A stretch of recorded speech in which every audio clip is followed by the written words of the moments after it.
It was generally agreed, even before the evening had properly begun, that Ravensbourne's first-ever charity masquerade would be remembered for something, though no one could yet say whether that something would prove admirable, regrettable, or merely odd.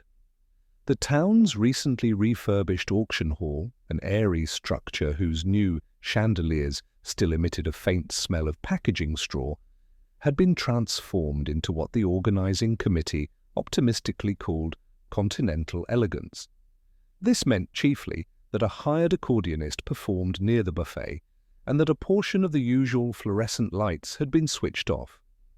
Inspector Purbright arrived without fanfare. He had not been invited in any official capacity, though the committee had quietly hoped he might attend, if only to reassure the wealthier ladies that nothing even faintly criminal tended to survive long in Flaxborough or its surrounding hamlets. Purbright was fond enough of such gatherings. They allowed him to watch people without being required to arrest any of them.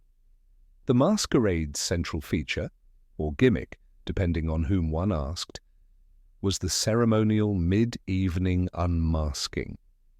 At precisely 9 o'clock all guests were to remove their masks simultaneously so that, amid laughter and embarrassment, identities would finally be revealed. The effect, according to Mrs. Trivett, chairwoman, self-appointed, was to encourage mingling and discourage the cliquishness for which Ravensbourne was increasingly notorious. 9 o'clock arrived with the usual uncertainty, several watches disagreeing on principle. Mrs. Trivett clapped her hands smartly. "Ladies and gentlemen, the moment, please." The accordionist, who had misread the cue and begun a spirited polka, faltered into silence. All around the room, masked faces turned obediently toward Mrs. Trivett, whose own harlequin mask gleamed with competitive joy. 1, 2, 3. There was laughter, a few theatrical groans, and an oddly delayed rustle of silk as dozens of masks were lifted. The chatter resumed instantly, with people greeting one another as though they had not met daily for decades. But an interruption occurred. Small at first, then strangely compelling. Near the refreshment table stood a tall figure dressed in a raven feather cape and a long Venetian mask. While others removed theirs, this one did not. A few guests, assuming the fellow was either shy or making some elaborate joke, watched expectantly. Nothing happened. Then the figure swayed. A woman shrieked, though afterward she insisted it was only a startled "Oh!" The masked figure sagged sideways and collapsed. The raven cape spread around the crumpled form like a molting bird. Purbright, moving with polite speed, joined the cluster gathering around the fallen guest. "Give him, or her, some air," he suggested mildly. A man in a punchinello costume knelt to lift the mask. "Steady," Purbright added, though he was not sure what steadiness would achieve. The mask came away with a faint crackle. Inside it, nothing, no face, no person, only balled-up newsprint where cheeks ought to have been, and a narrow strap pinned into a heap of cloth stuffed with more paper. The costume was empty. For a moment everyone simply stared, as though the figure had evaporated rather than escaped. The accordionist, trying to be useful, muttered something about artistic installations in Paris. Mrs. Trivett's face drained beneath her rouge. Someone has played an appalling trick," she declared. "Who was wearing this ridiculous thing?" No one answered. Not convincingly, at any rate. Several guests abruptly recalled that they had seen someone tall in the raven costume earlier, but could not remember when. A counsellor, perspiring through his jester's collar, insisted he had spoken to the mystery guest in the cloakroom queue. Pressed gently, he admitted he had in fact spoken to a coat rack. Purbright crouched beside the abandoned costume. The paper stuffing was torn from several sources: council newsletters, theatre programmes, and something that looked suspiciously like a solicitor's draft letter. The garments themselves, though elaborate, were cheaply stitched. He looked up at the circle of faces. "It may help," he said, "if I know how many people arrived wearing masks and how many have since left." Mrs. Trivett rallied herself. "The guest list is quite complete." "Yes," Purbright murmured. Though a list of arrivals and departures might be even more so. The crowd murmured approval at this sensible distinction, though with little intention of providing such information. Ravensbourne citizens were never more confused than when asked simple questions at moments of excitement. A short man, dressed as a medieval apothecary, stepped forward. "I knew something was odd," he announced with relish. "When I passed this fellow earlier, I thought, that mask doesn't blink." "Few masks do," Purbright observed. "Well, yes. But you take my meaning, he didn't so much as turn his head, and I spoke to him twice." "What did you say?" Purbright asked. "I asked where they'd moved the cloakroom key, twice." "And did he answer?" "No, downright rude, I'd say." Mrs. Trivett, eager to restore dignity, attempted a laugh. "Surely it was only some silly young person, Inspector?" "Possibly," Purbright agreed, "though it would have required some agility for a young person to remove themselves from inside a costume undetected, even more so to leave the building without anyone noticing." "Oh," Mrs. Trivett said faintly. Purbright rose, brushing a fleck of newsprint from his sleeve. His eyes moved around the room, not for suspects but for reactions. Amusement from some, confusion from most, and, just there, near the beverage table, a flicker of annoyance on the face of a gentleman dressed as a Tudor courtier. Not fear, not surprise, annoyance. Purbright filed it away. A disappearance, even one involving only an empty costume, seldom occurred without some person wishing quite strongly that someone else might temporarily cease to exist. He smiled gently at the guests. "If no one minds," he said, "I should like to take a brief look around the premises, strictly to reassure Mrs. Trivett." Mrs. Trivett nodded vigorously. And so, while the masquerade resumed under a strained veneer of merriment, Inspector Purbright wandered off into the dimmer corners of Ravensbourne's newly elegant auction hall, already sensing that this was not a prank at all, but the beginning of something quietly tangled, something that would take patience, gossip, and perhaps a little acting to unravel. By the following morning, the masquerade incident had already drifted into that peculiar phase of communal retelling in which fact was politely escorted out the back door to make room for more engaging alternatives.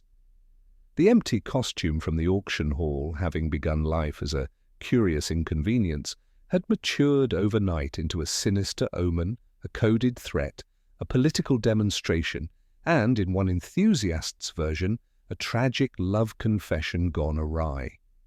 Inspector Purbright heard all of this not because he sought gossip, but because Ravensbourne residents were constitutionally unable to conceal anything for longer than it took to prepare a cup of tea. He walked from the police station to the market square under a sky the colour of cooled mutton fat, listening as clusters of townsfolk discussed the affair in voices that rose sharply whenever he passed. A pair of elderly sisters near the haberdashery were debating whether the vanished masquerader had been the Earl of Drumflint travelling incognito. A butcher's apprentice claimed the costume had been found stuffed with counterfeit banknotes, though his colleague insisted it had contained a ferret, which had since escaped into the vicarage garden. Neither appeared concerned that both stories could not simultaneously be true. Still, amid all the embroidery, Purbright detected something else, a curious eagerness not merely to know the truth, but to assign responsibility. Ravensbourne liked its mysteries contained within familiar boxes, ideally ones that justified long-held suspicions about neighbours and relations. He entered the auction hall late in the morning. The place looked deflated after its evening of glamour, streamers hanging at half-mast, abandoned glasses clustered like pale insects on the refreshment table. Mrs. Trivett awaited him with the brisk expression of someone who had not slept, but wished others to believe she had. "Inspector," she began, "I hardly need tell you how dreadfully unfortunate all this is. People are saying the most appalling things." "I've heard a variety," Purbright replied, "most of them quite decorative." Mrs. Trivett sighed with the force of a small locomotive. "Some insist the whole thing was a publicity stunt. Others, heaven help us, believe the masked person was a thief attempting to infiltrate the charity committee, as though anyone would go to such lengths simply to steal our accounts ledger." Purbright glanced around. "Have you noticed anything disturbed beyond the decorations?" "Only the cloakroom," she said. "Everything was in dreadful disarray this morning. Coats left where they shouldn't be, one or two garments missing, though those might simply have been taken in the confusion last night." "And the costume itself?" "In my office. I disliked leaving it out where staff might speculate." Mrs. Trivett led him to a small room where the raven feather cloak and the long Venetian mask lay neatly folded, an attempt at civility imposed upon something inherently absurd. Purbright examined the garments again, though he already knew their make, inexpensive, theatrical, meant to impress only at distance. The newsprint stuffing, however, he studied more closely. One sheet bore a smudged advertisement for a travelling repertory company. Another fragment included a half-faded address in nearby Gillingthorpe. A third piece, more interesting, belonged to a programme from a long-defunct local dramatic society, extinct for at least 15 years. "You didn't recognise any of this material?" he asked. Mrs. Trivett recoiled slightly as though accused of rummaging through bins. "Certainly not." "Did any former members of the Dramatic Society attend last night?" "I shouldn't think so. They've mostly dispersed." Her hesitation suggested a story behind the dispersal, but she did not elaborate, and Purbright did not press. He had found that people tended to volunteer information precisely at the moment they believed they were withholding it. He thanked her and stepped back into the street. Ravensbourne's gossip engines were now operating at full capacity. 2 newsagents, without consultation, had produced contradictory window displays, one proclaiming mystery masker known to police, the other announcing possible paranormal hoax. Purbright entertained a fleeting curiosity about the paranormal version, but decided he lacked the necessary imagination before lunch. At the bakery, he encountered Councillor Tedge, a man who cultivated an air of constant civic anguish. Tedge greeted Purbright with the pained righteousness of someone who had been waiting all morning to deliver an unsolicited briefing. "I warned Mrs. Trivett about inviting all sorts," he said. "Those artistic types, dangerous people, never know what they're plotting behind those scarves." "Plotting?" Purbright echoed mildly. "Public disruption, subversive stunts. They'll glue themselves to the bandstand next. Mark my words." Purbright considered the mask, the stuffing, the annoyingly tidy collapse of the figure.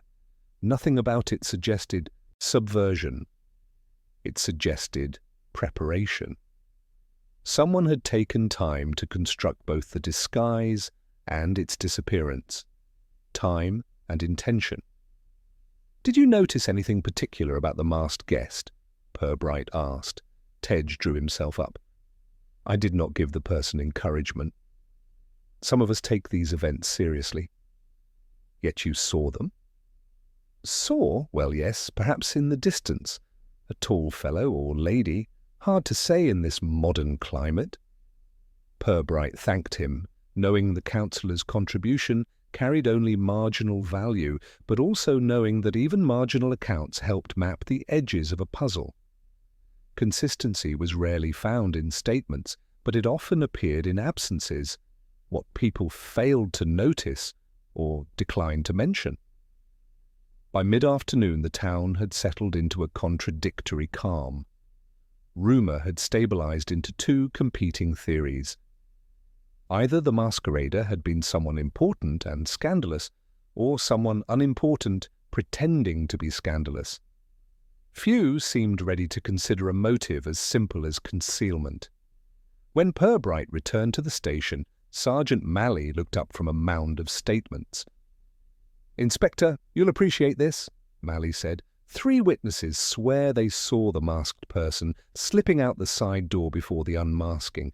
Another 2 insist they spoke to the person after 9 o'clock, and one woman says she danced with them at 1:15. "That is rather impressive for someone who wasn't there," Purbright said, hanging his coat. "So who was it then?" Purbright smiled faintly. "At present, Sergeant, the only certainty is that someone wished us to believe they were there." Malley frowned. "Why go to a party just to leave an empty costume?" "A question worth considering," Purbright said, "especially if the purpose was not to attend the party at all." He sat at his desk, placing the smallest scrap of program paper on the blotter.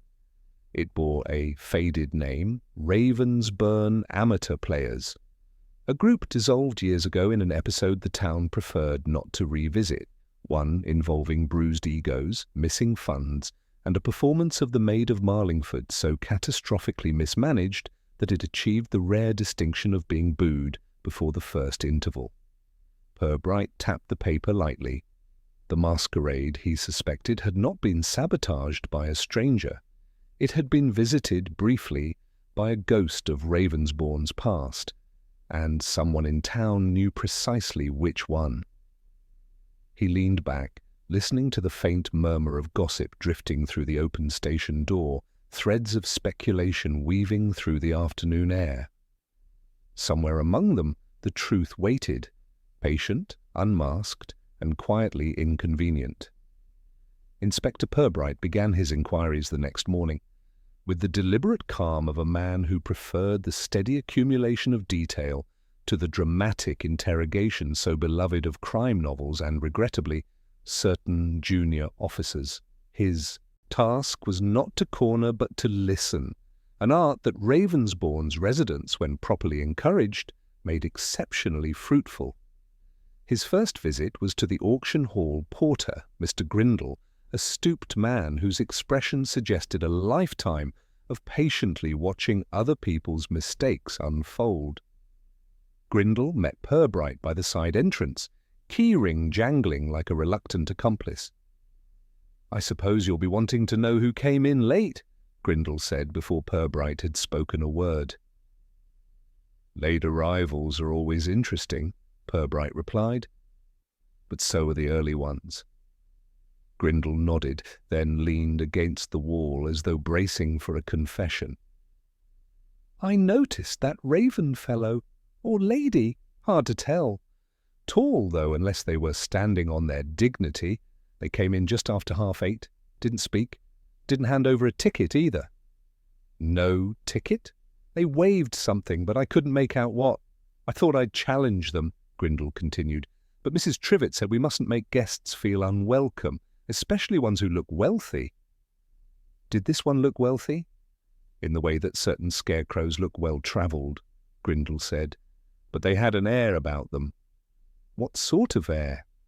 "The sort that says, 'Don't ask me to mingle.'" Purbright thanked him and moved through the hall, noting how the morning light exposed flaws unseen under last night's dimmed ambience. The buffet surface had been wiped, but not entirely cleaned. A faint circular stain suggested someone had rested a glass with unnecessary emphasis. He bent down, tracing with a fingertip the trail of black feather fluff caught in a crack of the floorboards. Feathers from the raven cloak, shed long before the dramatic collapse. Outside, the street hummed its usual mid-morning disapproval of anything unusual.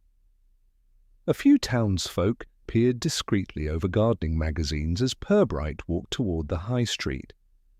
Word travelled quickly that the inspector was starting to ask around, and this alone generated fresh speculation about what, precisely, he might have already discovered. His next visit took him to Mrs. Dorcas Quennell, self-proclaimed patroness of local arts, and a woman whose opinions, though rarely accurate, were expressed with such confidence that they often achieved temporary acceptance. She had attended the Masquerade dressed as a Renaissance queen, a role for which she felt an entirely natural affinity. Mrs. Quennell ushered him into her sitting room, which bristled with gilt frames and the vague smell of furniture polish applied in anger. "I knew something was wrong at the moment of unmasking," she declared.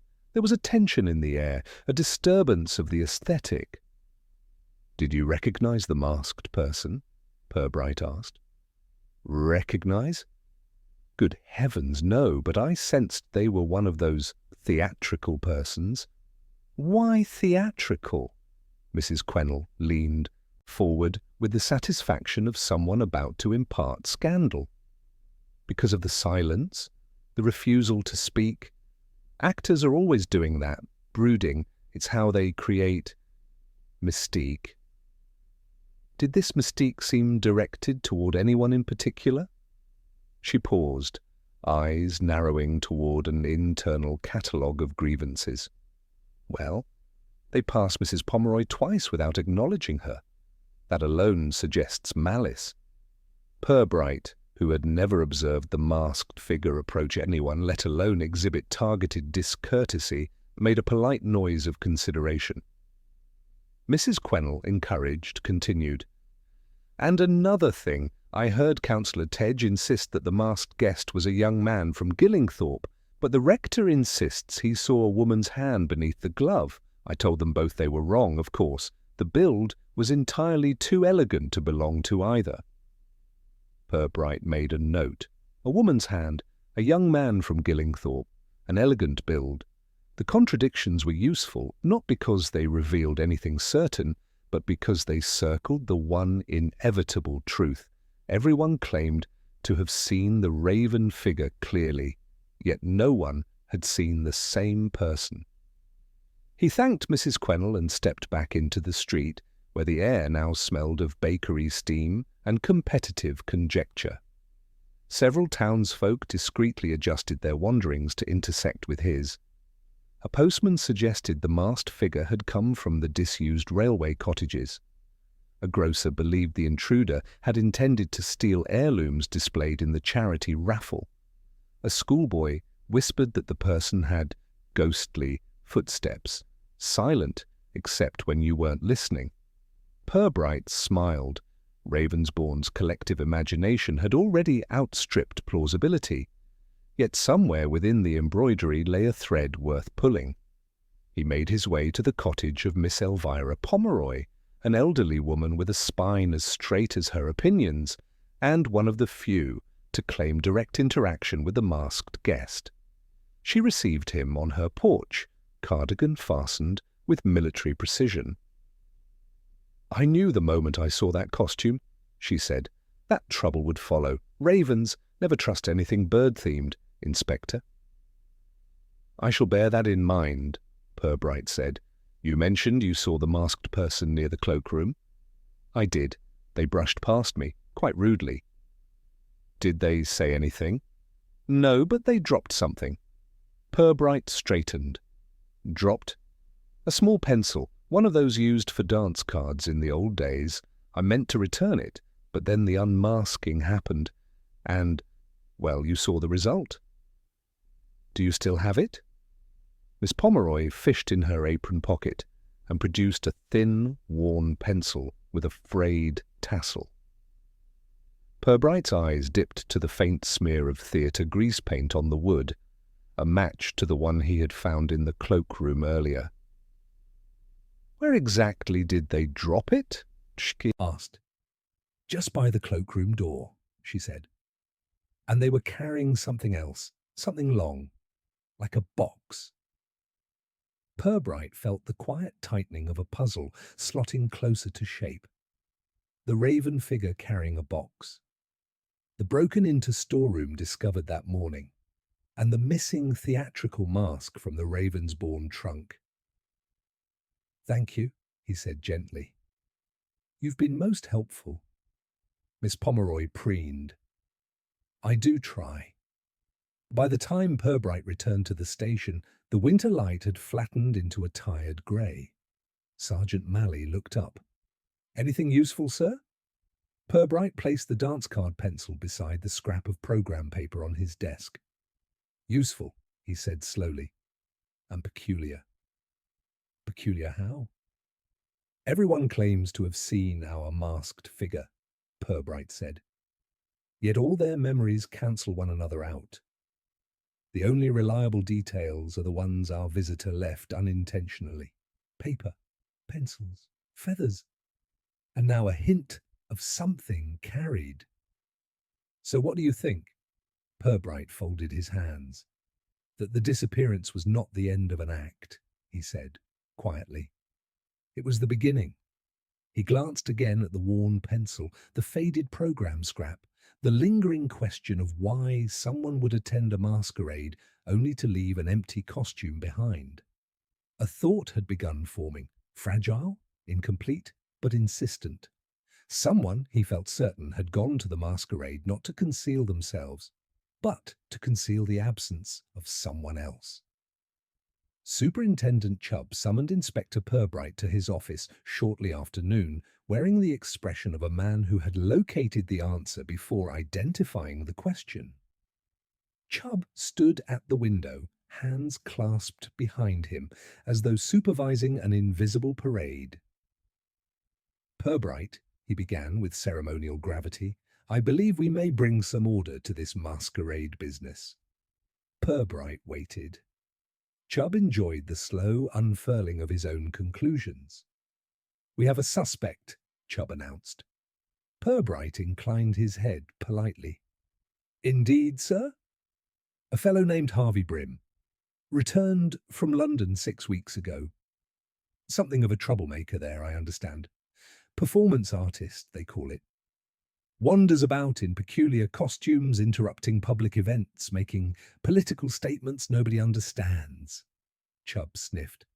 "Not the sort of person Ravensbourne needs." Purbright had heard of Brim, son of a retired railway clerk, known locally as a well-meaning eccentric who had once attempted to host a one-man puppet opera in his mother's greenhouse. London, it seemed, had given the town permission to treat him with a mixture of suspicion and relief. "Several residents," Chubb continued, "have already suggested he might be responsible." "A generous impulse," Purbright murmured, "to relieve Ravensbourne of the burden of uncertainty." Chubb cleared his throat. "Well, the young man fits the profile. Tall, thin, fond of theatrics, and he was seen near the auction hall that evening. Mrs. Tedge reports he asked directions to the back entrance." Purbright blinked mildly. "Mrs. Tedge is exceptionally vigilant." "She is," Chubb agreed. "And she's adamant the fellow was carrying a long package, wrapped in brown paper. Suspicious, wouldn't you say?" "Possibly," Purbright replied, "though one might carry any number of innocent things wrapped so." Yes, but the point is, Brim is the only outsider with a known taste for spectacle." Chubb turned from the window. "The town is uneasy, Purbright. They want an explanation, preferably before the newspaper invents one." Purbright suspected the newspaper had already printed several. Still he said only, "Shall I speak with Mr. Brim?" "If you would, and do be efficient. People are beginning to wonder whether we're letting the matter drift." Purbright left the office with a faint smile. Ravensbourne, he reflected, was never more comfortable than when it had chosen a culprit whose guilt required no evidence. The mere alignment of temperament with suspicion was usually enough. Harvey Brim lived in a narrow terrace opposite the old railway sheds. His mother answered the door, a harried woman with flour on her sleeves and the air of someone perpetually expecting deliveries that never arrived. "Oh, Inspector," she said, half relieved, half resigned. "Harvey's in the back garden rehearsing. He's quite harmless, you know." "I've always understood him to be so," Purbright assured her. She led him through the hallway, where framed posters from amateur productions leaned at faintly guilty angles. In the garden, Harvey Brim stood upon an upturned wooden crate, reciting lines from an unknown play with earnest grandeur. He wore no costume, only a wool jumper and an oversized scarf, but his posture had the heroic gravity of someone accustomed to speaking to invisible balconies. He paused mid-verse when he noticed Purbright. "Oh, Inspector, have you come about the Masquerade fiasco?" Purbright raised an eyebrow. "You've heard, then?" "Everyone's heard," Harvey said eagerly. "Some say a ghost attended, others say a spy. Mother thinks it was someone's idea of social commentary." "And what do you think?" Harvey smiled sheepishly. "I think someone wanted to make people talk. That's what performance is, isn't it? Getting people to notice something they didn't previously think about." Purbright studied him quietly. Harvey's eyes were earnest, bright, untroubled by the kind of caution that follows wrongdoing. He looked less like a man who had engineered a public disappearance, and more like one who would eagerly applaud such ingenuity in others. "Where were you during the masquerade?" Purbright asked. "In Gillingthorpe," Harvey replied without hesitation. "I was helping my friend Nora rehearse her monologue. She's hoping to audition for the regional theatre festival. We worked until about 10, then had tea. You're welcome to ask her." "I may?" Purbright said. "Tell me, Harvey, were you near the auction hall at any point that evening?" Harvey frowned in thought. "Only briefly. Around 7, I think. I dropped off some leaflets for the Community Arts Week. Mrs. Partridge promised she'd put them on the notice board." "Why?" "Several people reported seeing you there later," Purbright said gently. "Around 8:30. Harvey looked genuinely puzzled. "I wasn't. I'd gone straight to Gillingthorpe after the leaflets. Why would anyone say otherwise?" Purbright had encountered this tone before, confusion untainted by defensiveness, the kind that came from people accustomed to being suspected simply because they did not fit neatly into the town's preferred categories.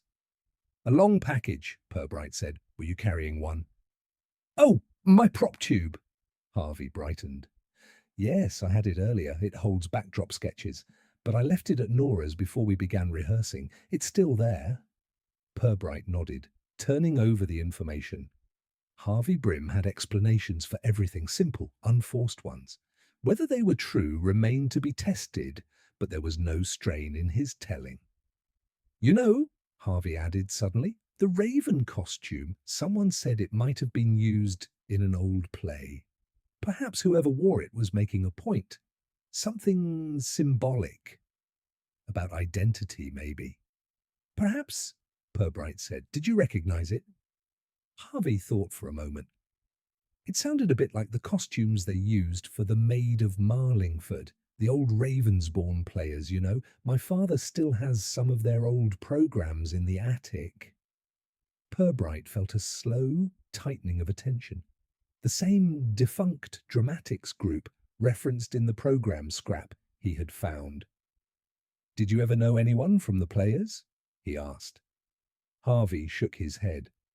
"Only stories. They broke up before I was born. Something about a disastrous performance, I think." Purbright thanked him and stepped back into the crisp afternoon street. Harvey Brim was not a culprit, at least not the culprit Ravensbourne wished him to be. He was too transparent, too disorganized, too willing to see art where others saw nuisance. Yet the mention of the old theatre group tugged insistently at Purbright's thoughts. Their collapse, long forgotten by most, had left behind grievances, quiet embarrassments, and more than a few abandoned ambitions, a ripe field for someone wishing to make a symbolic gesture. When he returned to the station, Sergeant Malley was already grinning. Heard the news, sir? Everyone's convinced it was Brim. Yes, Purbright said, hanging his coat. Convenient, isn't it? You don't think it was him? I think, Purbright replied, seating himself, that convenience is rarely a reliable guide. People prefer suspects whose guilt relieves them of the need to look closer. He placed the worn dance pencil, the program scrap, and his notes beside one another, forming a small, stubborn constellation. Someone, he said quietly, wanted the town looking in the wrong direction. And so far, Ravensbourne was obliging them beautifully. The following morning brought with it a brittle sunlight that seemed to illuminate more imperfections than truths. Ravensbourne's streets were crisp with frost, and even the sparrows appeared hesitant to disturb the air of tentative respectability that settled over the town after any public embarrassment. Inspector Purbright stepped out of the station with a mild sense of anticipation, not the dramatic kind that perfumes detective fiction, but the quieter sort that accompanies a puzzle beginning to shift in one's hands. He retraced his route to the auction hall, not because he expected revelation, but because people are far more reliable witnesses indirectly than directly. Buildings, too, sometimes revealed what their occupants preferred to overlook. Mr. Grindle, the porter, was sweeping the pavement with the grim dedication of a man who believed cleanliness was the only virtue left to defend. "Morning, Inspector," Grindle said. "Hope you're not expecting more feathers. I've nearly got rid of the lot." "Not feathers today," Purbright replied. "Only a little clarity. A scarce item hereabouts." Purbright stepped inside the hall, letting the hush of empty space settle around him. The parquet floor still bore the faint scuffs of last night's shoes, but something else caught his eye near the cloakroom, a thin streak of darker polish smeared unnaturally across the grain. He crouched and touched it lightly. Wax recently pressed by something dragged rather than carried. He looked toward the rows of pegs lining the wall. Most were bare, though a single cloakroom shelf still held a stray glove, long forgotten or deliberately ignored. Nothing there gave explanation. Yet the streak continued behind the counter toward the small side door where Grindle stored spare chairs and decorations. Purbright stepped through. The storeroom, though cluttered, was orderly. But something in the corner seemed too orderly. 3 umbrellas stood aligned with unnatural precision beside a box of raffle bunting. Someone had moved them recently to conceal or reach something. He shifted the umbrellas aside and noticed a faint indentation in the dust, a rectangle, long and narrow, as though a box had once rested there before being removed. A long box. Miss Pomeroy had mentioned the raven figure carrying one. Mrs. Tedge claimed Harvey Brim had done the same. 2 witnesses, contradictory in everything except the existence of a rectangular object that no one had otherwise accounted for. He followed the dust marks to the wall where a panel had been nudged an inch out of alignment. Pushing gently, he discovered a small recess, nothing secret, merely an architectural niche from the building's auction house days. Inside lay a thin length of sisal string, looped loosely as though once tied around a parcel. Beside it sat a single grey feather, not belonging to the raven cloak. This feather was stiffer, older, a bird of a different kind. He lifted it. It was unmistakably part of an antique costume plume, a theatre plume. Purbright held it a moment, feeling the quiet nudge of connection. Something from the Ravensbourne amateur players had passed through this room. He walked back out to the hall. Mrs. Trivett arrived at that moment, swathed in a wintry confidence she didn't quite feel. "Oh, Inspector, I do hope you're not going to tell me. There's been another irregularity." "Only a small one," Purbright said. May we speak in your office?" She ushered him in, the veneer of authority wobbling slightly as she closed the door. Purbright set the grey feather on her desk. She stared at it as though it might declare a political affiliation. "Did any items from the old Ravensbourne players ever pass through the auction hall after the group disbanded?" he asked. Mrs. Trivett hesitated, the pause of someone leafing rapidly through social memory rather than factual recollection. "Well, I recall Mr. Edison from the players stored props here for a while. This would have been just after the dreadful performance. But they were removed years ago." "Removed?" Purbright repeated gently. "By whom?" "I don't recall. A relative, perhaps, or one of the committee members. They were quite determined to put the whole fiasco behind them." "And the storeroom, does it still contain anything belonging to them?" Mrs. Trivett bristled. "Certainly not. We've been immaculate since the renovation. Not a trace of theatrical debris." Purbright nodded as though accepting this, though his fingers turned the feather thoughtfully. "So you wouldn't expect to find something like this anywhere on the premises?" "Absolutely not." He placed the feather back on her desk. She seemed alarmed by its continued existence. "It was in the storeroom," he said, "and not recently dropped. It had settled in a pocket of dust beside where a long box once stood." Mrs. Trivett's complexion shifted through several shades of municipal discomfort. "I don't see who would bring such a thing here, and why?" "That," Purbright said, "is precisely what interests me." He allowed her silence to ripen before continuing. "Someone wanted to bring attention to the masquerade, but someone else, or possibly the same person, wanted to hide something during it. The long box, Mrs. Trivett. Do you recall anyone storing or retrieving anything during the evening?" "No. No one came to the back rooms, not that I saw. But it was busy, the earlier part especially." Purbright left her to her worry and walked back into the hall. The sense of something deliberately placed or deliberately removed hung in the air. He thought again of the dance card pencils. So obsolete, so pointedly old-fashioned. One in the cloakroom, one dropped by the masked figure. Not mere accident, not random. The old players' group loomed again, their collapse clinging faintly to every clue.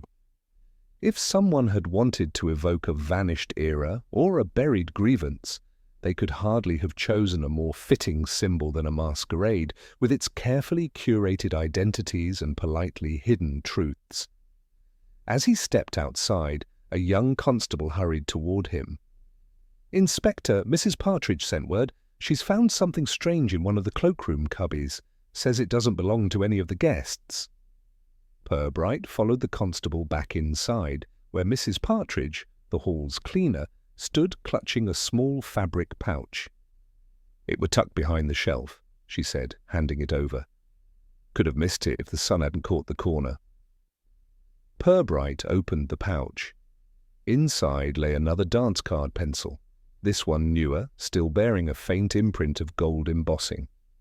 And beneath it, folded carefully, was a torn scrap of theatre parchment with the words "Act 2 Entrance" printed in a flourish. "How long has this been here?" he asked. "No idea, sir, but it weren't there yesterday morning."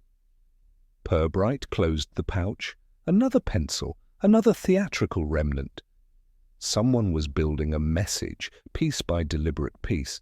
Not for him, not yet, but for someone in Ravensbourne who would understand exactly what these objects meant.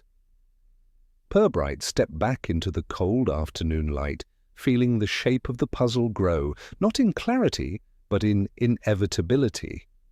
Whoever orchestrated this had prepared long before the masquerade, long enough to gather relics, long enough to sow their clues, and long enough to ensure that when the time came, someone in town would recognize the significance.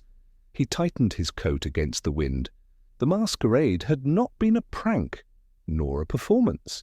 It had been a warning. Word of the newly discovered theatrical relics spread through Ravensbourne with the stealth of a weather vane in a gale, noticeable to everyone except those who claimed not to pay attention. By mid-afternoon, the townspeople had already drafted several theories, each more elaborate than the last. One rumour held that the ghost of the old dramatics group had returned to avenge its final disgrace. Another insisted that a former member, long presumed to have emigrated to Canada, had come back to reclaim their stolen legacy. In Ravensbourne, legacies were generally modest, but bitterness rarely was. Inspector Purbright understood that rumours, while unreliable, often pointed toward the people most motivated to create them. And so he began calling upon those figures whose proximity to the old theatre world might produce more truth than embroidery. His first stop was the little antiques shop near the Market Cross, run by Mr. Tolland, an unassuming man whose spectacles seemed to hold more opinions than his face ever expressed. Tolland greeted him with a solemn nod. "You've come about the feather, I expect," he said, before Purbright had even stepped fully inside. Purbright regarded him mildly. "You've heard, then?" "Mrs. Partridge told Mrs. Ellaby, who told me, and Mrs. Ellaby's source is rarely wrong unless she wishes to be." Purbright allowed himself a small smile. "Do you recognize the feather?" Tolland reached under the counter and produced a thin pamphlet. "Here, catalogue from the Ravensbourne amateur players' final year. They used plumes like that in the 1889 revival costumes they inherited. Old pieces passed down, altered a dozen times. And who at present might still have access to such items?" Tolland hesitated, then sighed. "I dare say only two people kept anything from that era. Lionel and Ruth Edison, brother and sister. He handled props, she handled costumes. Both strong-willed, both very protective of their collection. Where are they now? Lionel died some years ago. Ruth still lives in the old station-master's house near the canal. Reclusive, though. Doesn't much care for the town after the players' dissolution." "Why so?" Tolland's eyes flicked downward. "The collapse wasn't just artistic embarrassment, Inspector. There were disagreements. Ralph Greeley accused Lionel of mishandling funds. Lionel accused Greeley of sabotage. Neither accusation led anywhere, but the bitterness remained. People stopped attending. The players folded within months. Does Greeley still live here?" "Runs the photography shop on High Street. Happily retired from theatre, or so he claims." Purbright thanked Tolland and stepped back outside. The canal houses lay a short walk away, their gardens perpetually damp and perfumed with moss. Ruth Edison's house appeared precisely as he expected, shutters drawn, curtains pinned low, garden ornamented with the kind of statuary that suggested emotional investment but little maintenance. He knocked gently. After a moment, the door opened to reveal a narrow woman with eyes like polished slate. "If you're selling something," she said, "I don't want it." "I'm not selling," Purbright said. "Inspector Purbright, Ravensbourne Police." Her expression did not soften. If anything, it sharpened. "Then someone has been saying things." "People have been saying many things," he said, most of them mutually contradictory. Ruth held the door half open, guarding the interior as though it contained something fragile. "What do you want?" Purbright reached into his coat and held up the grey feather.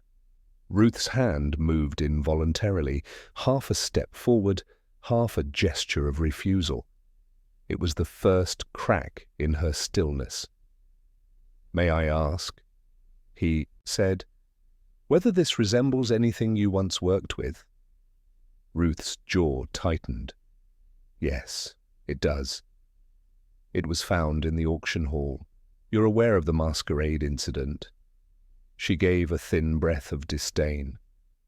"The town never could organize anything without embarrassing itself. Someone left an empty costume. Someone also left old theatrical relics, Purbright said gently. I wondered whether you might know who still had such items. Her gaze slid past him toward the canal. Lionel kept boxes. After the players ended, he couldn't bring himself to destroy anything. Said props carried memory. Did he store any of them at the auction hall? For a time, before they insisted everything be removed. Some pieces vanished then. My brother blamed Greeley, or Mrs. Trivett, depending on his mood. Do you believe they were stolen? I believe, Ruth said, that certain people in this town take whatever suits their dignity. Purbright let the silence linger. Is it possible that someone might still have one of those pieces? A mask, for example? Ruth's reaction was so slight most would have missed it. A sudden stiffness in her shoulders, like someone bracing against cold. There was a mask, she said at last, from the 19th century, porcelain, white with gilt edging, very distinctive. Lionel treasured it. She inhaled sharply. It went missing before he died. Missing, Purbright repeated. Not returned. No one returns what they take. Purbright nodded and stepped back from the door. Thank you, Miss Edison. Your help is appreciated. She closed the door with quiet finality, leaving Purbright to consider her controlled distress. A missing mask, a long box, the raven figure, the storeroom. The old player's wound reopened after decades. On High Street, the photography shop presented a cheerful facade that Ralph Greeley's personality did not entirely sustain. Greeley was a man who wore regret like an overcoat, heavy, shapeless, and impossible to misplace. Inspector, he said, adjusting his spectacles, hear about the Masquerade business? Nonsense, all of it. People making drama out of nothing. Purbright noted the defensiveness. You were part of the old theatre group. The players? Oh, good heavens, that was years ago. Ancient history. Greeley waved a dismissive hand. No one's interested in that anymore. And yet, Purbright said lightly, someone went to considerable effort to bring pieces of that history back into circulation. Greeley froze briefly, just a flicker, but clear. Well, I had nothing to do with that.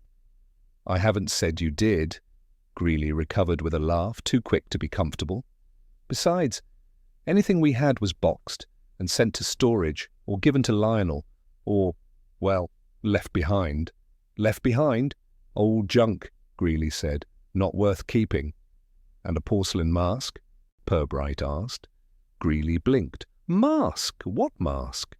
Purbright watched him closely. The hesitation was not theatrical, it was wary, calculating. Greeley was deciding which version of the past he wished to present. No matter, Purbright said gently. I won't take more of your time. He left Greeley pale behind the counter and stepped back into the afternoon bustle. Ravensbourne, in its polite way, had begun to reveal the shape of something not yet criminal, but distinctly motivated. The players' dissolution had left fractures, fault lines buried but not healed, and someone, perhaps one of the old guard, perhaps someone acting on their behalf, was moving through those fractures with deliberate care. As Purbright walked toward the station, he considered the dance pencils, the theatrical parchment, the feather, the long box, and the vanished mask. None of it felt random. Each clue pointed inward, toward the town itself, toward old grievances stitched into its social fabric. Someone's past had been disturbed, and someone, calmly, methodically, was beginning to disturb the present in return. Ravensbourne's equilibrium lasted precisely until the following morning, when the second disturbance announced itself with the particular blend of outrage and embarrassed hush that suggested something had gone wrong in a location deemed respectable. Inspector Purbright received the news not from Sergeant Malley, who was still assembling paperwork with the funereal pace of a man betrayed by bureaucratic destiny, but from Mrs. Trivett herself, who appeared at the station door in full committee plumage, her hat trembling with moral shock. "Inspector," she breathed, "it's happened again." Purbright set aside his notes. "Happened? The storeroom," she said. "You must come immediately." He followed her back to the auction hall, observing that she walked with the stiff precision of someone convinced her reputation might physically fall off if she moved too quickly. The hall itself was in its usual mid-morning quiet, the air carrying a faint scent of cleaning fluid that did little to restore dignity after the masquerade. But the storeroom door, once neatly closed, now gaped open like a mouth caught mid-protest. Grindle stood beside it, his broom angled defensively. "Didn't touch a thing, Inspector. Found it this way when I came to fetch the canvas bags." Purbright stepped inside. The room had been disturbed, not violently, but deliberately. Boxes had been shifted, stacked objects gently moved aside, and the dust patterns told a clear story. Someone had worked carefully, slowly, and with knowledge of where to look. But the centerpiece of the disturbance was unmistakable. Against the far wall sat an antique trunk, its lid thrown back, its interior stripped of padding. Mrs. Trivett clasped her hands dramatically. "We found it unlocked. It belonged, to the Ravensbourne estate. We brought it here years ago for display during Heritage Week." "Was it locked yesterday?" Purbright asked. "Very much so," she insisted. "The key went missing shortly afterward, and we assumed it had been misplaced." Purbright approached the trunk. The interior smelled faintly of age, wood, dust, and something more brittle. The velvet lining was torn where an object had been lifted with haste, leaving a faint outline, curved and narrow. A missing mask-sized outline. Ruth Edison's voice echoed in his memory. "White porcelain, distinctive. It went missing before he died." So the mask, if indeed it had been in that trunk, was no longer simply misplaced. It had been taken, purposefully, and recently. Grindle shuffled nervously at the doorway. "No sign of forced entry, Inspector. Keyhole's fine. Door latch wasn't broken." "Which suggests," Purbright said, "that the visitor had access." Mrs. Trivett stiffened indignantly. "We keep careful track of all keys.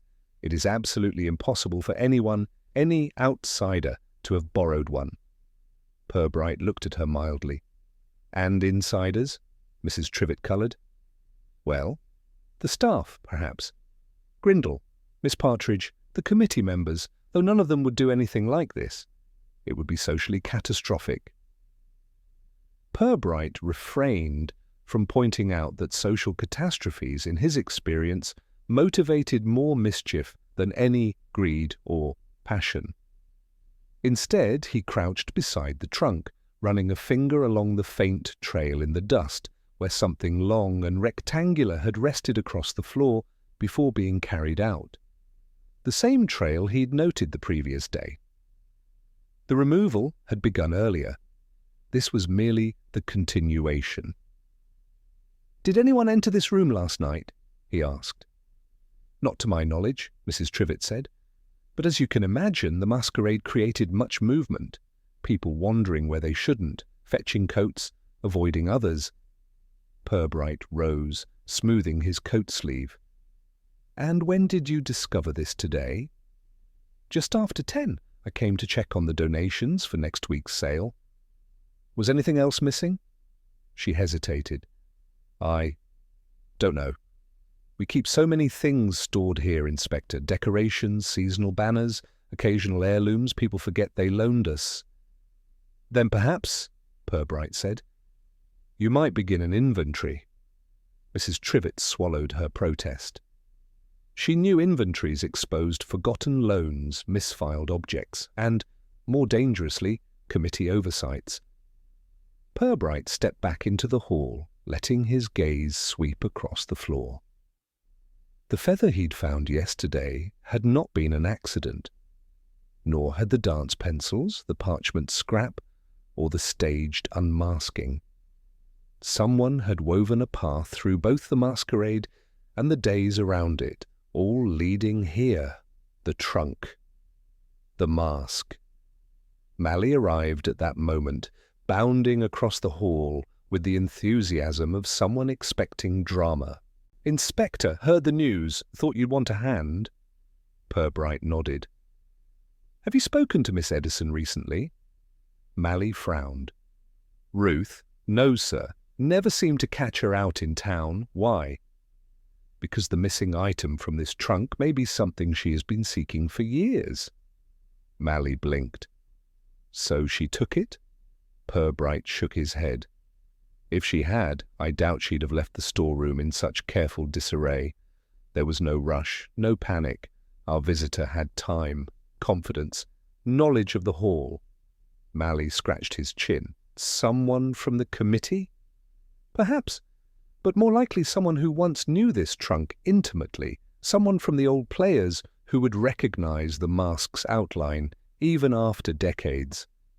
Mally's expression clouded with intrigue. "Greeley?" "Possibly," Purbright said, "though Mr. Greeley strikes me as a man who fears old memories rather than resurrects them." Mally huffed. "Then who?"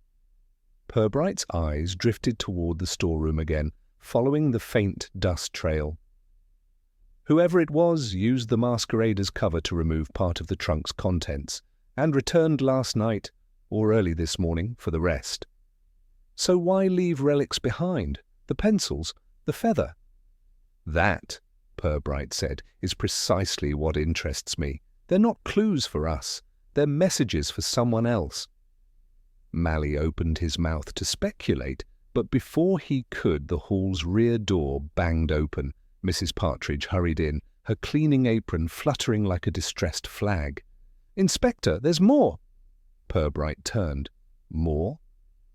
"In the hallway outside the committee room, I was sweeping, and, well, you better see." They followed her to the narrow corridor behind the hall. The polished floor bore fresh scuff marks sharper than the masquerade's, and near the end of the hallway lay a small, folded slip of parchment. Purbright bent to retrieve it, a stage direction, written in old ink: "Mask removed, identity revealed." Mally whistled softly. "That's a warning, isn't it?" Purbright closed the parchment between his fingers. "Not a warning, Sergeant." He looked toward the storeroom. "A promise." The second incident had not added confusion. It had clarified intention. Someone was preparing for an unveiling, and they wanted Ravensbourne to know it was coming. Evening settled over Ravensbourne in the manner of a thick, deliberate curtain, lowering without haste, confident that the audience had nowhere else to be. Inspector Purbright walked homeward through streets that gleamed faintly with thawing frost, each lamplight reflected in puddles like golden punctuation marks in an otherwise quiet sentence. The town had its moods, and tonight it seemed to hold its breath, aware something had begun, unsure what shape it would take. He carried the folded stage direction in his pocket, its age-softened parchment shifting with each step. Mask removed, identity revealed. Not a clue, he was certain, not for him. A memory tugged at someone, or a reproach, or an invitation. Purbright passed the station gardens where rose bushes stood in winter disarray, their barbed stems outlined in the glow from the constabulary windows. Mally was still inside, huddled over reports, undoubtedly muttering to himself about theatrical nonsense and old biddies making mischief. Purbright considered joining him briefly, then dismissed the thought. Paperwork required attention, but not insight. Tonight was for thinking, not tidying. He took the long route home, crossing the square where the bakery's condensation-fogged windows made the loaves inside look like relics in a museum case. Two pensioners near the bus stop whispered furiously, their gestures sweeping wide arcs in the air. Even without hearing them, Purbright could guess their subject. Ravensbourne rarely discussed anything else with such gusto. He reached the corner where the canal path bent south and paused. The water was still, darkened by reflected sky, drifting with quiet certainty towards somewhere no one in Ravensbourne ever bothered to visit. The station master's house, Ruth Edison's home, stood just visible across the water, its windows unlit. He wondered whether she sat inside, rigid-backed, contemplating the past that stalked her, or whether she simply refused illumination on principle. Her reaction earlier troubled him, not because she had lied, but because she had spoken only truths she could bear to voice. Pain, when politely contained, revealed itself most clearly in the pauses. A chill breeze moved across the canal, carrying faint traces of chimney smoke and something else, wet earth perhaps, or the memory of theatrical grease paint. Ravensbourne's history had a scent, subtle but enduring. Purbright had always found it oddly comforting, the town's scandals aged into folklore as gently as fruit left in a larder. Yet this business felt sharper. Not a tale mellowed by years, but a nerve exposed after decades under plaster. He continued toward his cottage. A cat watched him from a gatepost, green eyes luminous. It blinked slowly, as if sharing a private assessment of human folly. Purbright nodded to it politely. Inside, he set his kettle on the hob and placed his notes on the small kitchen table. The house was quiet, save for the faint plink of settling floorboards and the whistle of a draught slipping past the frame of the back door. He liked evenings like this, the kind that seemed to expand thought rather than shrink it under the pressure of urgency.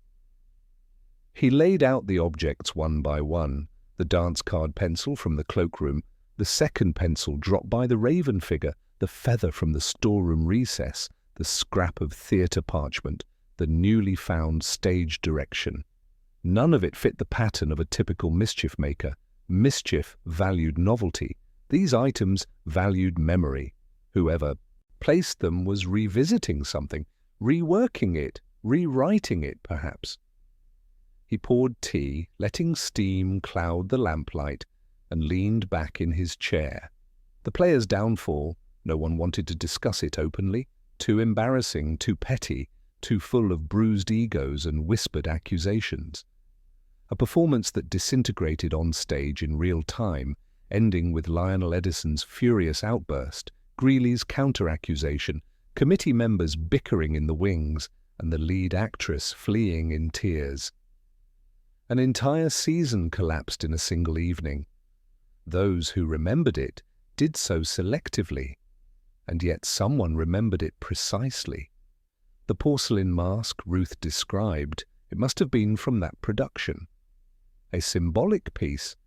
If someone had stolen it recently, then the theft was not only practical, but personal, and the masquerade had provided ideal cover, costumes, distraction, anonymity. Whoever orchestrated the raven figure's disappearance had used the hall not merely as a venue, but as a stage. Purbright considered Harvey Brim again. Too earnest, too transparent. Wrong temperament entirely. Brim adored spectacle, but lacked the discipline for such meticulous planning. Tolland, the antiques dealer, knowledgeable but not invested.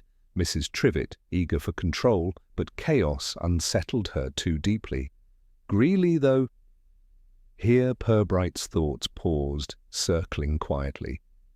Greeley feared the past, yes, but fear made people reactive, not proactive. His hesitation in the shop earlier might have been guilt, but just as easily embarrassment or dread at becoming fodder for town gossip again. Ruth Edison, with her brittle composure and half-swallowed bitterness, was more complicated. Too private to perform such theatrics, yet too wounded to ignore a provocation if one arrived. But she had not gone to the hall during the masquerade, No witness had reported anyone resembling her, and she would not have risked exposure, which meant someone else knew her history well enough to stir it. Purbright sipped his tea, letting warmth seep through him. Someone was using the language of theatre, props, staging, timing, to force a story back into Ravensbourne's collective consciousness.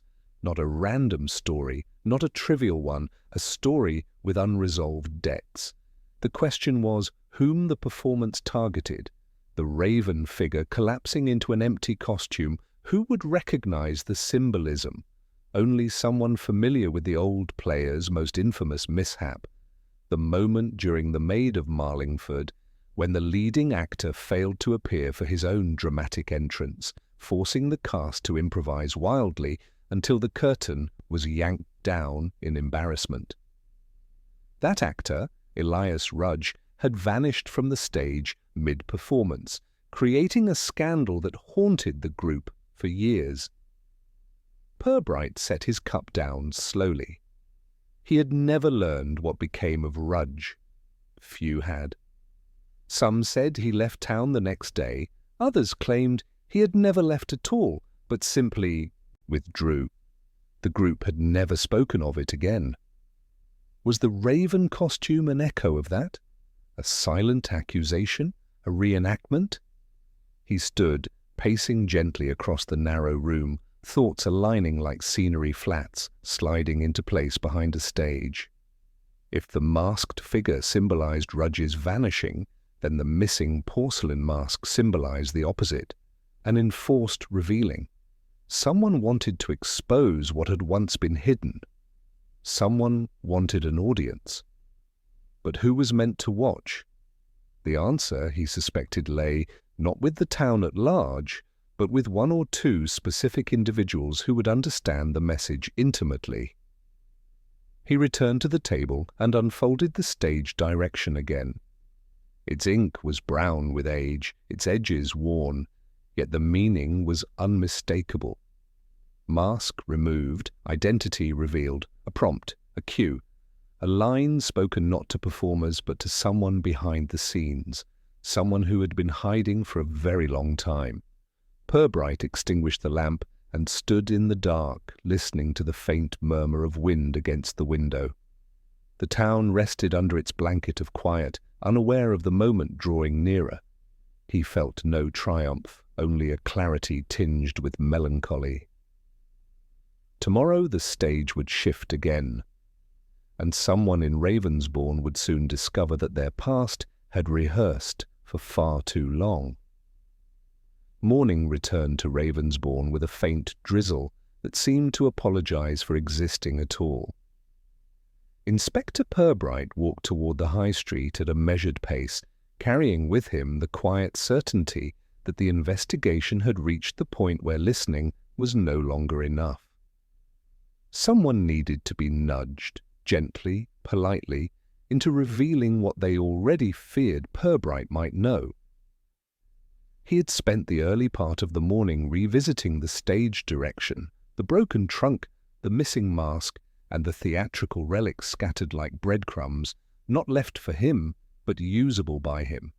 Whoever orchestrated this drama had confidence, nerve, and no small amount of theatrical sentiment. But sentiment, when improperly contained, always leaked at the edges. And today Purbright intended to locate one of those edges. His first stop was the photography shop. Greeley stood behind the counter in a mustard-coloured sweater that made him look like a piece of furniture awaiting appraisal. He jumped slightly when the bell chimed. "Inspector, I wasn't expecting—" "Well, come in, of course."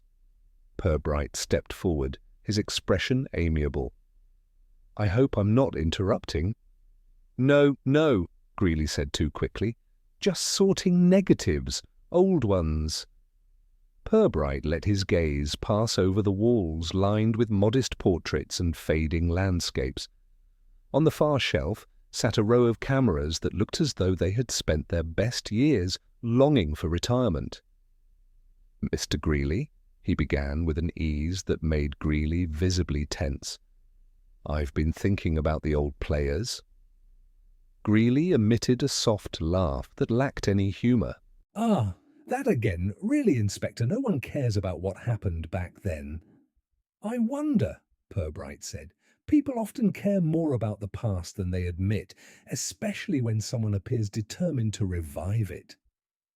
Greeley's fingers twitched on the counter. Purbright continued, his tone as patient as a man discussing weather. Tell me, Mr. Greeley, did the players ever store their masks in that old Ravensbourne trunk at the auction hall? Greeley blinked fast. Masks? I don't recall. Possibly. Things were stored everywhere in those days. The porcelain one, for instance, Purbright said mildly. The one Ruth Edison mentioned. Greeley swallowed hard. Her memory isn't what it... Well, it's not always reliable. Her disappointment is extremely reliable, Purbright replied. As is her sense of loss. Greeley stared at him. I didn't take it. I haven't said anyone did, Purbright murmured. But someone recently removed something from that trunk. Someone who remembered exactly what was in it. Greeley's face tightened, but not in guilt, in fear. Not for himself, Purbright noted. For someone else? A name flickered behind his eyes like a stage light warming before a cue. Mr. Greeley, Purbright said gently, if you're protecting someone, I should like you to consider whether they require protection from a crime or from a memory. Greeley opened his mouth, then closed it. Inspector, I don't know what you mean. Purbright nodded entirely without irritation. That's perfectly all right. Perhaps you'll recall later. He thanked Greeley and stepped outside, leaving the photographer sagging behind the counter like a man who had been asked a question without warning and remembered too many answers. Purbright walked next toward the canal, where Ruth Edison's house stood behind its fence like a reprimand directed at the landscape. But he did not approach her door, not yet. Something in Greeley's reaction suggested that any sudden confrontation might send the wrong person further into hiding. Instead, Purbright turned toward the narrow footbridge, noticing a figure standing by the railing. Harvey Brim, wrapped in a scarf of theatrical exuberance. Harvey turned sharply when he saw him. Inspector, I was just thinking about you. Or rather, about the case. The whole thing is quite fascinating. It is, Purbright agreed. Have you remembered anything useful? Harvey tapped the railing thoughtfully. Only that I spoke to Nora about the old players. She said her grandmother once mentioned a costume piece, the porcelain mask. Apparently it was central to some argument, but she didn't say more. Purbright considered this. An argument? Yes, between two of the group's members. Something about credit or inheritance of the piece, and someone storming out. Do you know who those members were? I don't, Harvey said apologetically. But Nora's grandmother might. She lives in Marlingford. Would you like me to ask her? Possibly later, Purbright said. For now, Harvey, could you tell me something? Do you think someone could use theatre the way one uses a letter to deliver a message? Harvey brightened. Absolutely. Theatre is full of coded symbols. A mask, for instance, always means identity, lost or revealed. And disappearance is a form of accusation. It's like saying, this happened before and no one noticed. Purbright nodded slowly. Just so. Harvey grinned, pleased to be helpful, and hurried away. Purbright remained on the bridge for a moment. Harvey's explanation glowed with the clarity of someone who saw symbolism instinctively. But more importantly, Purbright now knew that someone else, someone older, might think in those same terms. He made his way back to the high street, where a small crowd had formed outside the bakery. Their whispers quieted when he approached.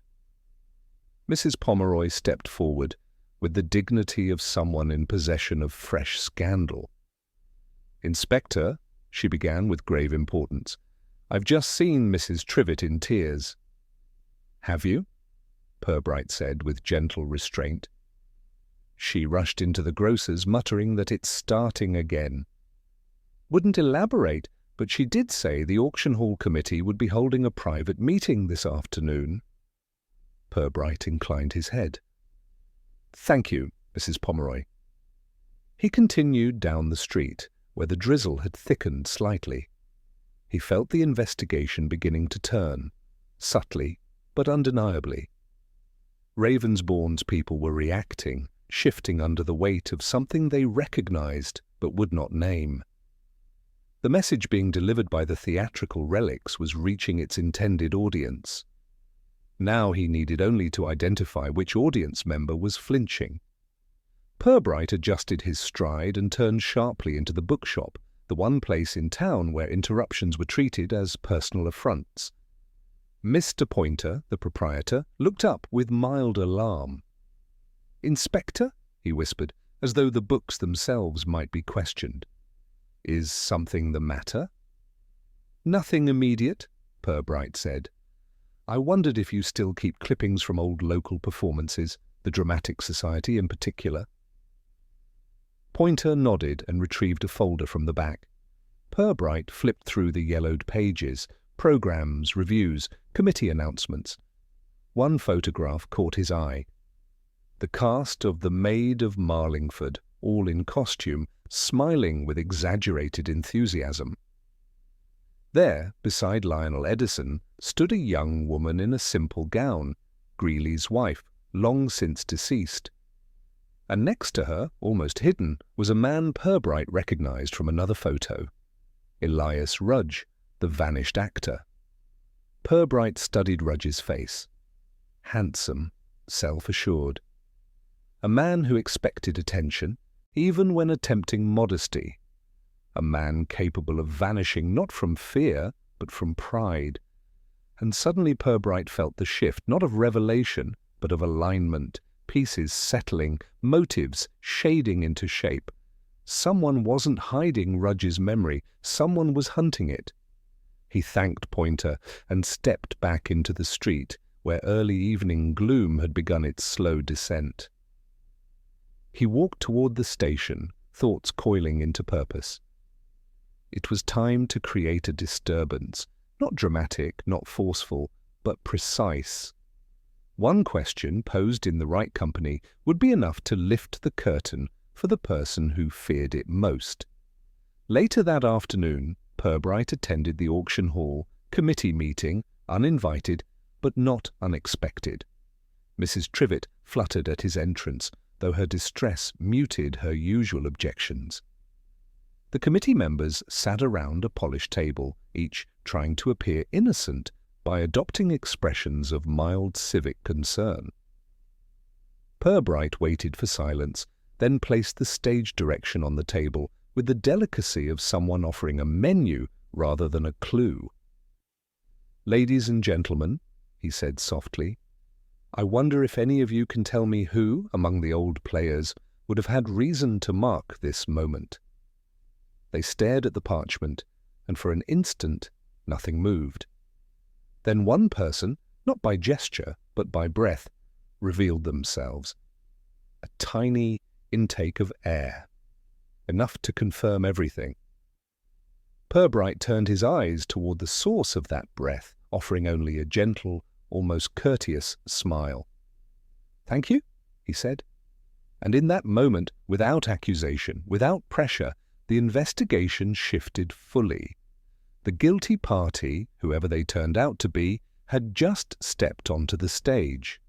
The council chamber had been chosen not for grandeur, of which it possessed none, but for its civility. Afternoon light filtered through the tall windows in thin, well-behaved streaks. The air smelled faintly of polishing wax and municipal duty. Inspector Purbright preferred such rooms for delicate matters. People behaved better when surrounded by chairs that creaked disapprovingly. Mrs. Trivett perched at one end of the long table, pale with apprehension. Greeley sat rigidly across from her, hands clasped too tightly. Ruth Edison, invited with soft persuasion, rested in a chair near the corner, her composure brittle but intact. Harvey Brim, at Purbright's request, occupied a seat beside the radiator, observing everything with a fascinated solemnity. Purbright entered quietly, placed his notebook on the table as though it contained nothing more significant than laundry lists, and offered a courteous nod to the assembled group. "Thank you for agreeing to meet," he said.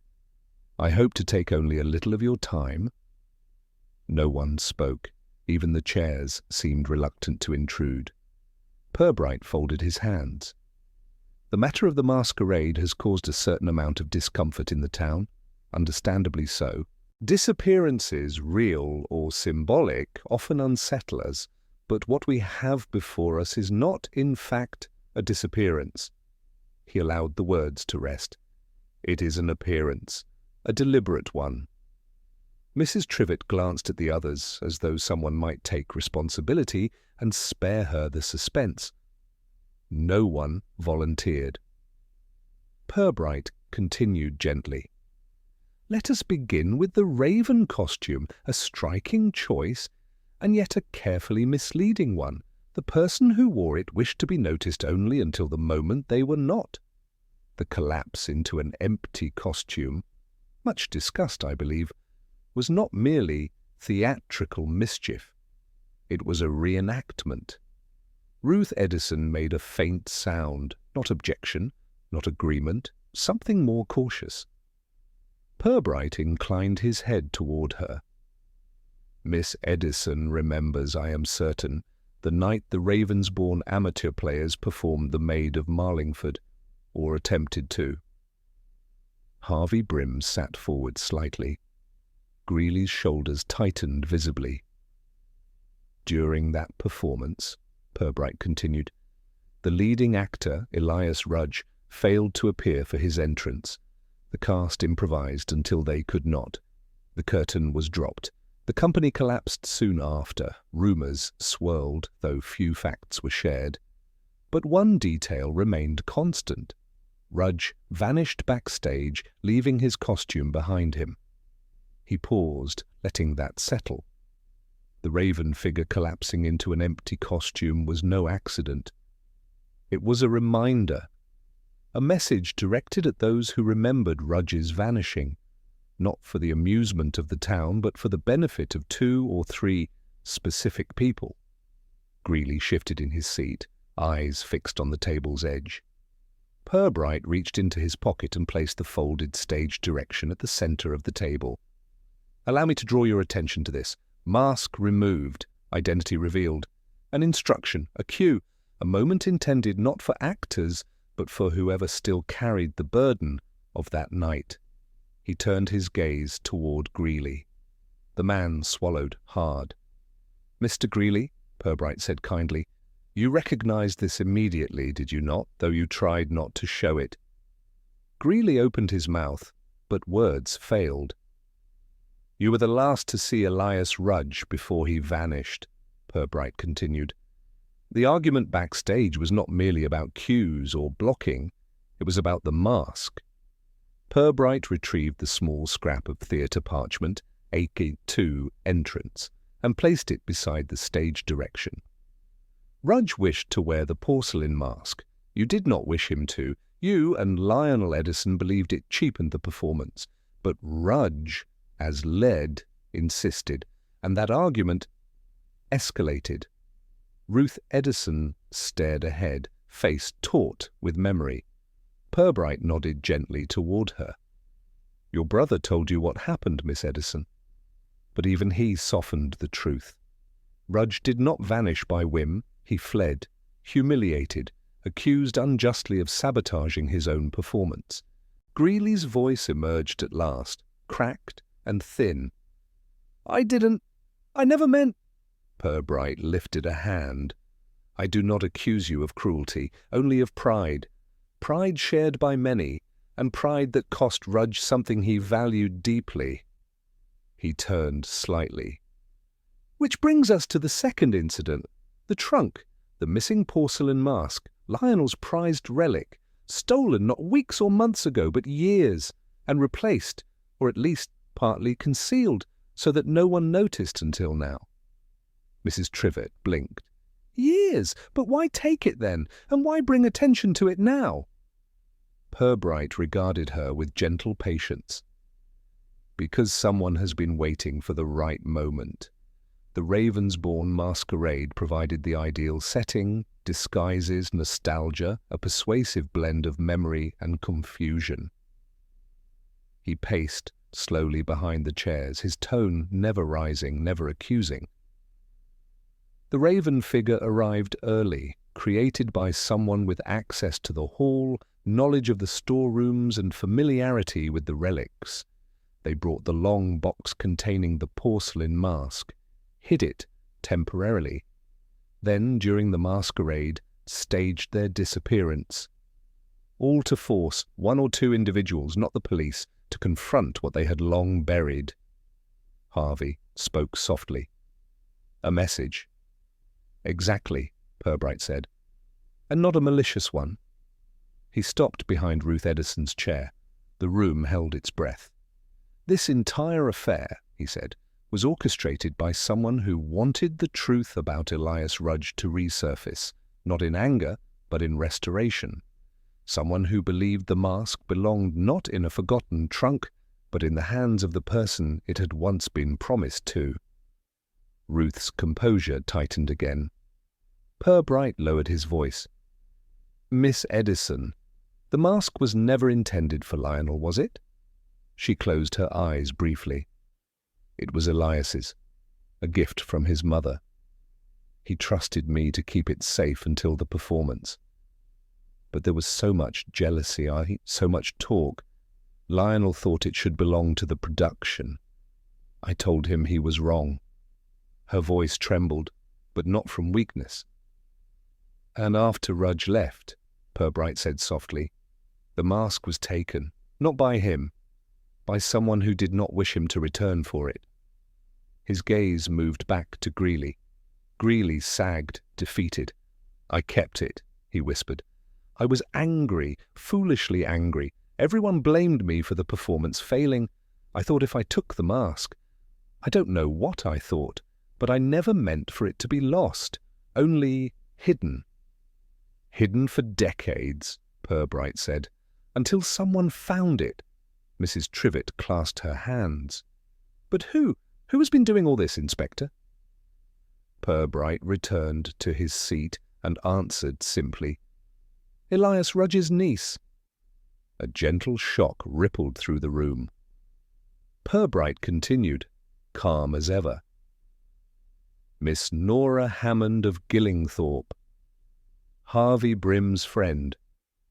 She has been gathering fragments of her uncle's past for years, playbills, scraps, memories. She discovered through her grandmother that Rudge never recovered from the humiliation. He did not leave for adventure. He left in disgrace. Harvey inhaled sharply. Nora! She wanted to honor him. She said Ravensbourne forgot him. Not forgot, Purbright corrected. Avoided. The mask was her uncle's final possession. When she learned it was in the hall, misplaced, abandoned, she decided to reclaim it.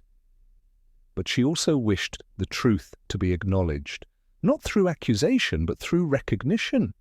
He gestured to the stage direction. Her message was not to expose guilt, but to release silence. Ruth Edison's hands covered her face, though she did not cry. Relief, not sorrow, seemed to gather around her.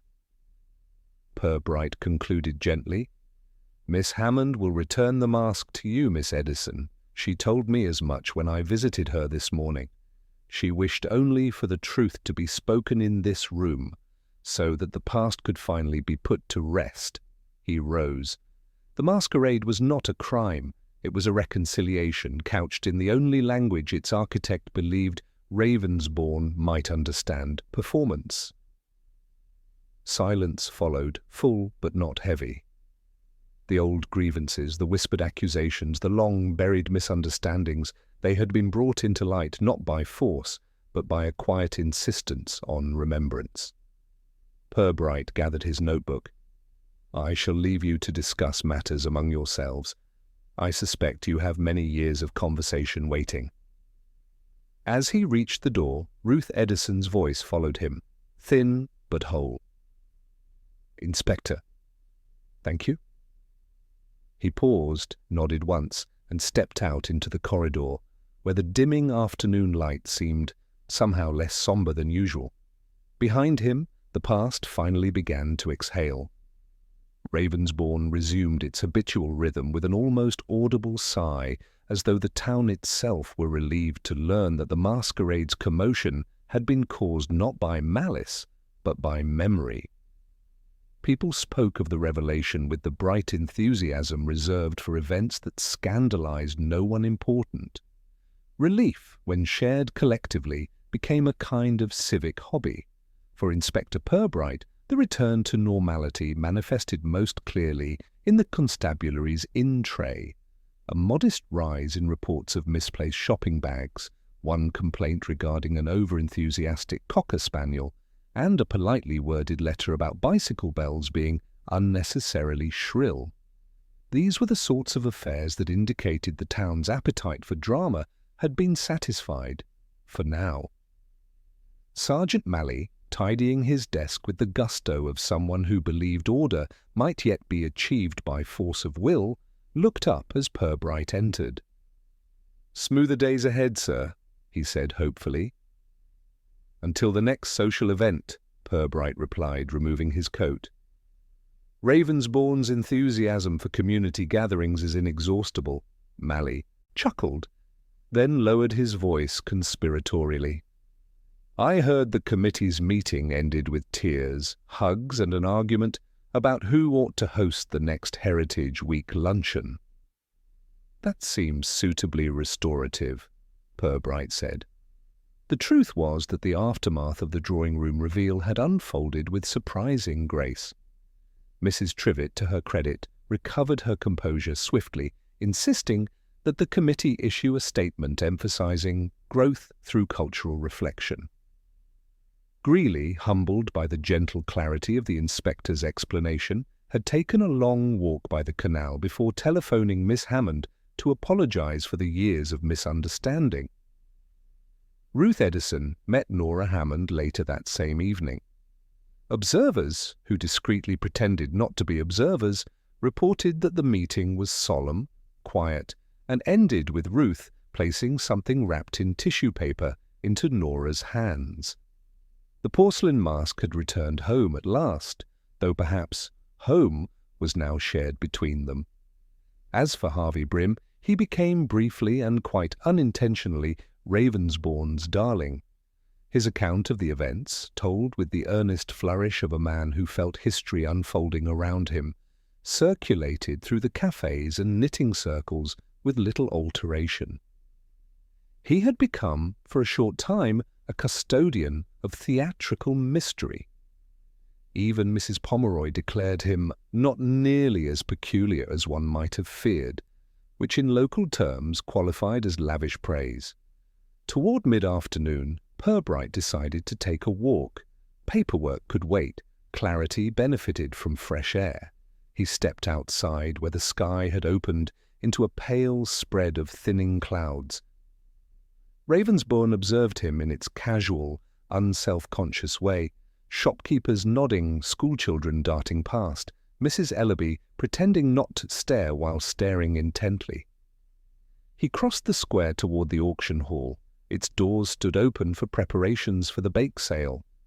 Inside, the hall looked once again like a perfectly ordinary community space, chairs stacked, banners half-hung, Mrs. Partridge brushing crumbs from a table with firm disapproval of whoever had produced them.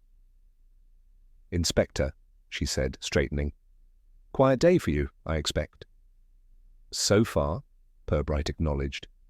"You know," she added, lowering her voice, "this whole business with masks and feathers and whatnot, well, I suppose it's over now." "Yes," Purbright said, "quite over." But as he spoke, he noticed something on the far wall, a small poster advertising the upcoming talent night. The date was askew, written hastily. In the corner, a smudge of gold ink, perhaps from decorative lettering, caught the light. Purbright smiled faintly. Performance, it seemed, always lingered in Ravensbourne, even when the curtain had fallen. He thanked Mrs. Partridge and continued his stroll. The canal path was peaceful, broken only by the occasional ripple of a moorhen or the distant laughter of children testing whether ice could still be cracked by thrown stones. At the bend he paused, looking toward the station-master's house. A single lamp glowed in Ruth Edison's window, warm, steady, unafraid. Healing, he thought, often began very quietly. He returned to the station as dusk gathered, that gentle, familiar hour when cases seemed to shrink into memory. Mally had left a neat stack of forms to be approved. Purbright sat at his desk, drew the lamp closer, and picked up his pen with a sense of quiet amusement.